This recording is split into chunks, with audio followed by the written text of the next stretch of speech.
अथ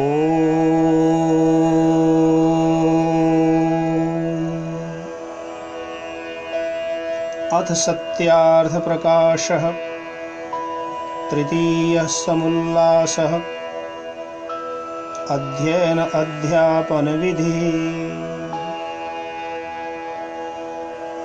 अहिंसयैव भूतानां कार्यं श्रेयोनुशासनं वाक्चैव मधुराश्लक्ष्णा प्रयोज्या धर्ममिच्छता। यस्य वाङ्मनसे शुद्धे सम्यग् गुप्ते च सर्वदा स वै सर्वमवाप्नोति वेदान्तोपगतं फलम्। विप्र ब्राह्मण विद्वान विद्यार्थियों को योग्य है कि वैर बुद्धि छोड़ के मनुष्यों को कल्याण के मार्ग का उपदेश करें और उपदेष्टा सदा मधुर सुशीलता युक्त वाणी बोलें। जो धर्म की उन्नति चाहे वह सदा सत्य में चले और सत्य ही का उपदेश करे। जिस मनुष्य के वाणी और मन शुद्ध तथा सुरक्षित सदा रहते हैं वही सब वेदांत अर्थात सब वेदों के सिद्धांत रूप फल को प्राप्त होता है। सम्मानात् ब्राह्मणो नित्यम् उद्विजेत विषादिव अमृतस्यैव चाकांक्षेत अवमानस्य सर्वदा। वही ब्राह्मण समग्र वेद और परमेश्वर को जानता है जो प्रतिष्ठा से विष के तुल्य सदा डरता है और अपमान की सदा अमृत के समान इच्छा किया करता है। अनेन क्रमयोगेन संस्कृतात्मा द्विजः शनैः गुरो वसन् संश्चिनुयात् ब्रह्माधिगमिकं तपः। इसी प्रकार के कृतोपनयन द्विज ब्रह्मचारी कुमार और ब्रह्मचारिणी कन्या धीरे धीरे वेदार्थ के ज्ञान स्वरूप उत्तम तप को बढ़ाते चले जाएं। यो अनधीत्य द्विजो वेदम् अन्यत्र कुरुते श्रमम् स जीवन्नेव शूद्रत्वम् आशु गच्छति सान्वयः। जो वेद को न पढ़ के अन्यत्र श्रम किया करता है वह अपने पुत्र और पौत्र सहित शूद्र भाव को शीघ्र ही प्राप्त हो जाता है। वर्जयेन् मधुमांसं च गन्धं माल्यं रसां स्त्रियः शुक्तानि यानि सर्वाणि प्राणिनां चैव हिंसनम् अभ्यङ्गमञ्जनं चाक्ष्णोरुपानच्छत्रधारणं कामं क्रोधं च लोभं च नर्तनं गीतवादनं द्यूतं च जनवादं च परिवादं तथा नृतं स्त्रीणां च प्रेक्षणालब्धम् उपघातं परस्य च एकः शयित सर्वत्र न रेतः स्कन्दयेत् क्वचित् कामाद्धिस्कन्दयन् रेतो हिनस्ते व्रतमात्मनः।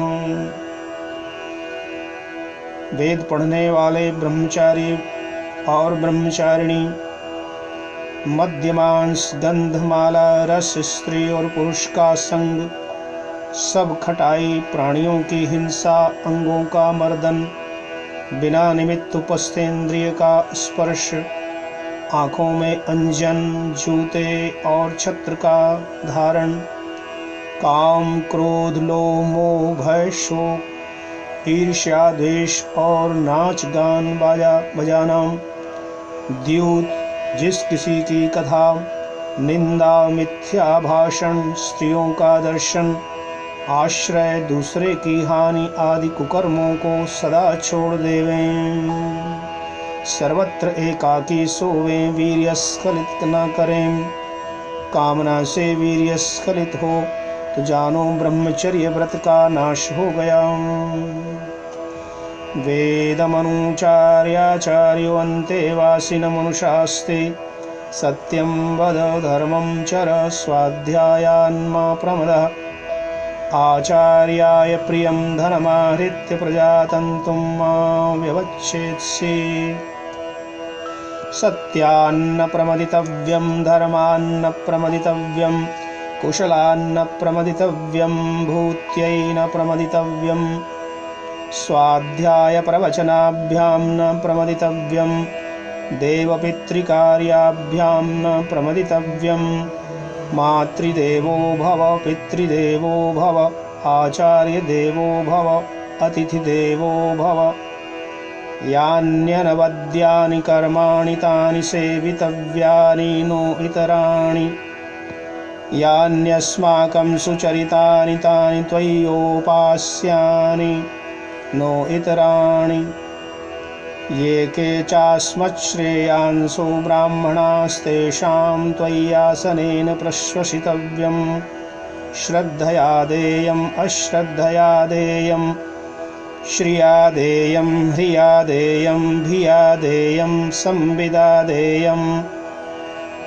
अथ यदि ते कर्म विचिकित्सा वा वृत्तविचिकित्सा वा स्यात्, ये तत्र ब्राह्मणाः समदर्शिनो युक्ता अयुक्ता अलुक्षा धर्मकामा स्युर्यथा ते तत्र वर्तेरन् तथा तत्र वर्तेथाः। अथाभ्याख्यातेषु ये तत्र ब्राह्मणाः समदर्शिनः युक्ता अयुक्ता अलुक्षा धर्मकामा स्युः, यथा ते तेषु वर्तेरन् तथा तेषु वर्तेथा। एष आदेश एष उपदेश एषा वेदोपनिषत्, एतदनुशासनम् एवमुपासितव्यम् एवं चैतदुपास्यम्।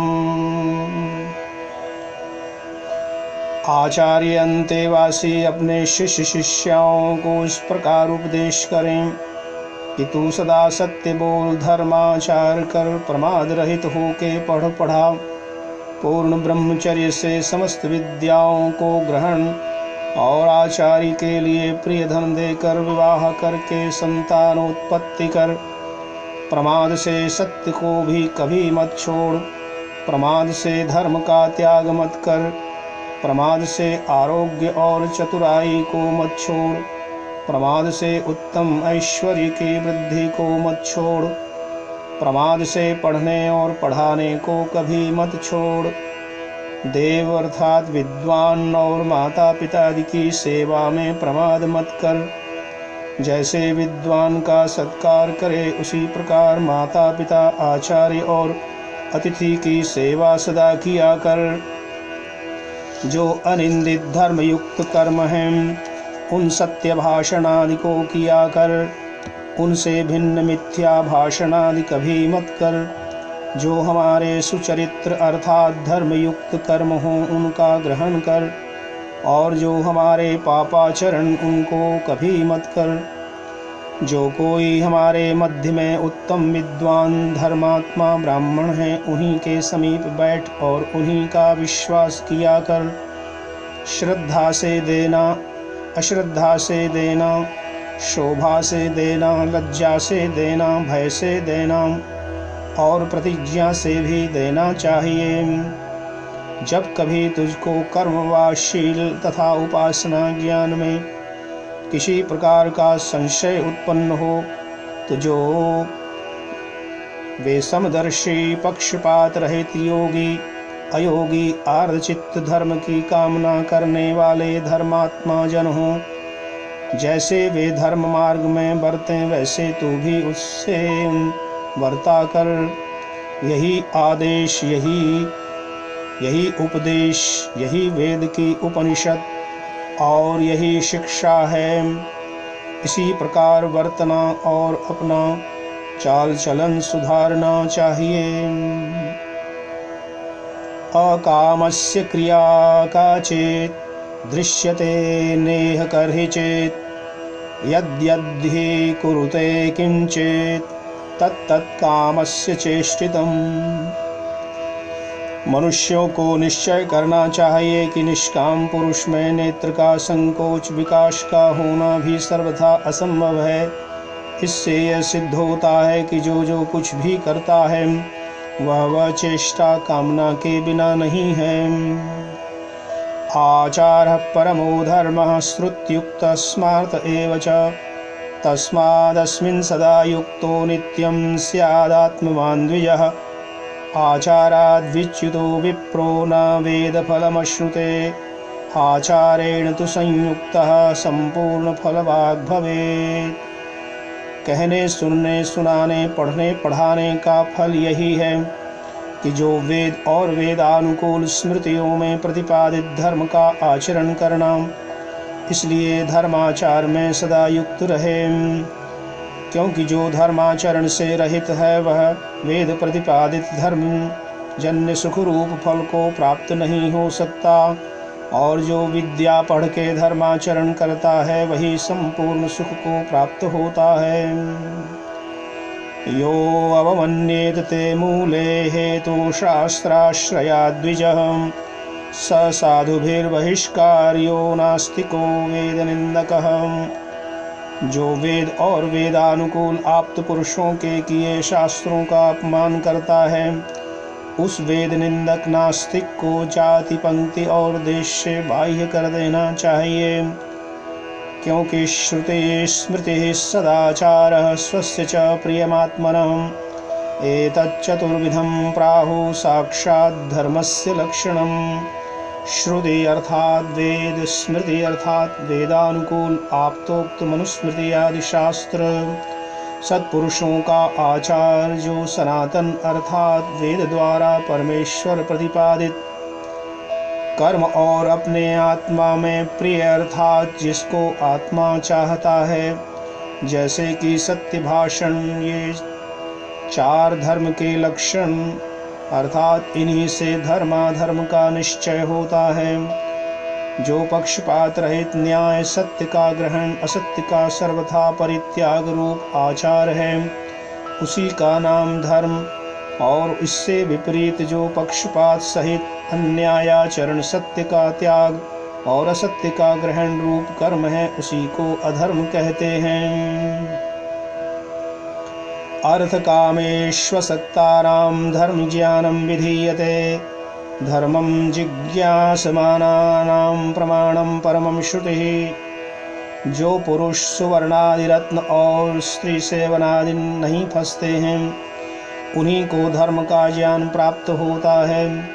जो धर्म के ज्ञान की इच्छा करें वे वेद द्वारा धर्म का निश्चय करें, क्योंकि धर्माधर्म का निश्चय बिना वेद के ठीक ठीक नहीं होता। इस प्रकार आचार्यगण गुरुकुलों में अपने शिष्याओं को उपदेश करें, और विशेषकर राजा, इतर क्षत्रिय, वैश्य समस्त जन समुदाय को विद्या का अभ्यास अवश्य करावें, क्योंकि यदि विद्या प्राप्त नहीं करेंगे तो अविद्या से अनेक प्रकार के विघ्न बाधा दुखों की प्राप्ति होगी। अब जो पढ़ना पढ़ाना है अच्छी प्रकार परीक्षा करके जांच लेना चाहिए। परीक्षा 5 प्रकार से होती है। एक, जो ईश्वर के गुण कर्म स्वभाव और वेदों से अनुकूल हो वह सत्य है और उससे विरुद्ध असत्य है, ये जानना। दूसरी परीक्षा, जो सृष्टि क्रम से अनुकूल वह सत्य और जो सृष्टि क्रम से विरुद्ध है वह सब असत्य है। जैसे कोई कहे बिना माता पिता के योग से लड़का उत्पन्न हुआ, ऐसा कथन सृष्टि क्रम से विरुद्ध होने से सर्वथा असत्य है। तीसरी परीक्षा, आप्त अर्थात जो धार्मिक विद्वान सत्यवादी निष्कपटियों का संग उपदेश के अनुकूल है वह ग्राह्य, और जो विरुद्ध वह अग्राह्य है। चौथी परीक्षा, अपने आत्मा की पवित्रता। विद्या के अनुकूल अर्थात जैसा अपने को सुख प्रिय और दुख अप्रिय है, वैसे ही सर्वत्र समझ लेना कि मैं भी किसी को दुख व सुख दूंगा तो वह भी अप्रसन्न और प्रसन्न होगा। पांचवी परीक्षा। आठों प्रमाण अर्थात प्रत्यक्ष, अनुमान, उपमान, शब्द, ऐतेय अर्थापत्ति, संभव और अभाव, इनमें से प्रत्यक्ष के लक्षणादि के सूत्र दिए जाते हैं। इंद्रियार्थ सन्निकर्षोत्पन्नम ज्ञानम अव्यपदेश्यम अव्यभिचारि व्यवसायात्मिकम प्रत्यक्षम अनुमानम अथ तत्पूर्वकम त्रिविधम अनुमानम पूर्ववत् शेषवत् सामान्यतो दृष्टंश्च। तृतीय उपमान प्रसिद्ध साधर्म्यात् साध्य साधनम उपमानम। चतुर्थ शब्द प्रमाणम आप्तोपदेश शब्दः। पंचम ऐतेय न चतुष्टयम् एवैतचतुष्टयम् एवैतीय अर्थापत्ति संभवात्।